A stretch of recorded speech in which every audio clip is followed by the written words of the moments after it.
Welcome to this week's episode of Barbershop Talk. We have with us today J.D. Prose of the Beaver County Times. I want to appreciate you coming out, J.D., joining Shon and I for this discussion. We're just going to talk a little bit about this year's election. What are you seeing? What are your thoughts about the national election at this point? Well, it's obviously unprecedented, the level of, I think, nastiness, as well as the personal accusations. And obviously you can't get past the fact of Trump's involvement. The Republicans let it happen. They fed those flames for 8 years. Yeah. They realized at some point we can't control this anymore. It's sort of, they created a monster, and then the monster Frankenstein came and ate him. Wow. Let him out the lab. He's out the lab. He's out the lab now. So speaking of, and now they're gonna have to live with the results of this for decades to come. Now we're talking about the Senate. We're kind of like moving on to the Senate. Right. Moving on to those congressmen, those Congress seats. That's what's key now, because if you get, if you have Hillary in the White House, but you still have a Republican House, which isn't likely to flip. Democrats might gain some seats, but it's not going to flip. There's a good chance now, a lot of things I've seen, 65, 70, 75% chance that the Democrats are going to take the Senate. If it stays the same, and you have a Republican-controlled Congress and a Democratic-controlled White House, situation. Right, you're in the same situation. It might not be as vitriolic, I think, to some extent, at least in my opinion, because Hillary's not black. Right. And I think obviously a lot of that just stems from the fact that people don't want a black president. Right. And that never changed, and it only got worse. Right. But I think, at least from the congressional Republican standpoint, a lot of them have seen that last 8 years as successful because they have demonized and at least in their eyes, stopped Obama and his vision for the country. Right.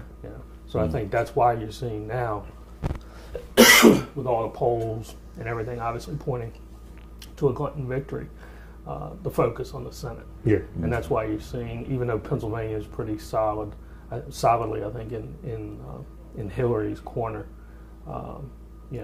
She was here over the weekend. Kane was here. You have Elizabeth Warren coming. You have Chelsea coming. You have Biden coming. Yeah. And they're talking up McGinty, and they're going after Toomey, and that's what Clinton did the other day.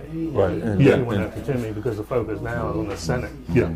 And trying to win that. Yeah. So you might have a Republican House, but at least you have the Senate, and you can ostensibly get more things done. Yeah. Or something done, as opposed to nothing. Speaking of Toomey, I think he's in a bit of a pickle. That's the most watched race in the country by far. It's the most expensive. He's in a jam. The most expensive. He won't take a stand, as far as Trump is concerned. He won't say he supports him, and he won't say that he doesn't support him. He's done this dance. That I call it a tap dance, where he's not endorsed, but not, repudiated. Yeah, the Republicans in Southeast PA are probably more liberal than the Democrats are in Western PA. So, he has to not alienate those Trump supporters, while also not alienating independents and those Democrats that might necessarily be happy with Hillary. And see something with him, whether it's social conservatism or he's done some things on gun control, or at least tried to. Democrats obviously say it's smoke and mirrors with him, but he has done some things and made efforts there.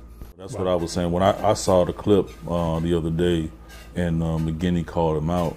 And she said, "I'm gonna relinquish my time, during the debate." She said, "I'm gonna give him my time to let him, make a decision." Right. And he looked. I thought that was very effective on her part, and it made him look very indecisive and weak. I think so.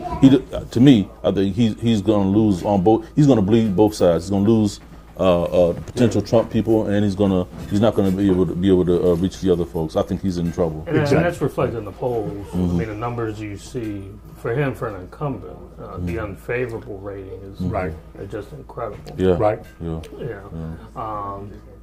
And like I said, I mean, you're not spending as much money as he is being an incumbent, and you're not being scared of what's out there. Exactly. You know, I mean, we're talking from the outside groups in them, we're talking 80, 85 million, I think, the last count. Wow. Race, total. Senate race. You know, that's from the candidates, outside groups. Wow. Everybody spending everything, which is easily the most expensive in the country. Wow. So all of this, and, you know, the presidential race, the Senate, and then it trickles down locally now. Well, you get the 12th, next on the ballot would be the 12th congressional district. Yeah. U.S. Rep. Keith Rothfuss. Yeah. And the Republican and Democrat Aaron McClellan. Yeah. Keith's from Sewickley, and Aaron McClellan's from Harrison Township. Yeah. And that's the question is, you know, with Clinton winning and with McGinty in a close race with Toomey, you know, are the Democrats going to come out, and is that going to trickle down to congressional? Is it going to trickle down to state legislative races? You know, or a bunch of women going to come out and they're going to vote for Hillary? You know, I mean, in the 12th congressional district, you have 3 women at the top of the ticket. Yeah. Yeah. Clinton, McGinty, and McClellan. That would be a statement. Well, that would be a statement. And let's just say he set the table for this. Right. You know, you berating women. I mean, every day with someone else coming out. Yeah. Does that generate more turnout? You know, by women coming out. Right. You know, people forget there's a huge congressional district. We're talking stretching, you know, all of Beaver counties in that district. So from the Ohio line out to Johnstown. Okay. Right. Whoa. Yeah. That is big. That's bigger than I thought. You know, Cambria, portions of Cambria, Somerset, Westmoreland, North Hills, very big. Yeah. Southern Lawrence County, and all of Beaver County. So, you know, it's a huge area, and a lot of those areas are very conservative. There's blue-collar rural areas out there. Keith is very anti-Obama, and his so-called war on coal, and that appeals to a lot of those blue-collar white voters that have been disenfranchised, displaced economically over the years, and you know, latch onto that and appreciate that someone is sort of looking out for them and wants to change things. As we come to a close, what do you think about Christiana and his chances? I expect him to win rather easily. He's the incumbent. Incumbents win 96% of the time, something like that. Wow. He has the money, flyers, ads, things of that nature. Democrat Mike Rossi probably put out some things, but he can't compete with that. Doesn't seem to be able to compete in a district. You know, half that district's Washington County after the redistricting a few years ago. So it's a wide-ranging district. And you have to be able to get that message out some way other than just knocking on doors. And I don't see Mike being able to compete with that. That's it. That's it. I think at some point we probably need to talk about redistricting and how that works. Oh man, that's a whole other shit. Well, yes, it is. Definitely. Oh man. And so we'll bring in gerrymandering. Oh my God. All right, that's it for this episode of Barbershop Talk. We want to thank Mr. Burt for lending us his space in Burt's in Aliquippa. We want to thank JD Prose for joining us and giving us his insight and information. My partner Shon, and we want to thank you all for joining us for this episode of Barbershop Talk. We'll see you next time at the Barbershop.